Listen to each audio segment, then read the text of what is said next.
અભય થઈને નિષ્પક્ષતાથી નિરપેક્ષ રીતે વાસ્તવિકતાનો અરીસો રૂપી સચોટ માહિતી લાવતો સત્યની સાથે અભય ટાઈમ્સ।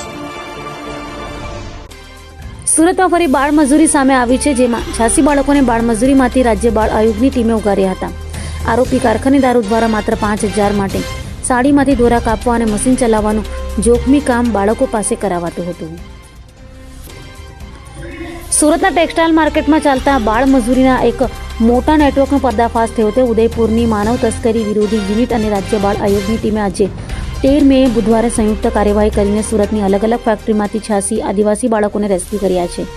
આ તમામ બાળકો ઉદયપુર જિલ્લાના આદિવાસી વિસ્તારોના હોવાનું સામે આવ્યું છે, જેમની પાસે મહિનાના 5 થી 8 હજારમાં આખો મહિનો શોષણ કરાતું હતું।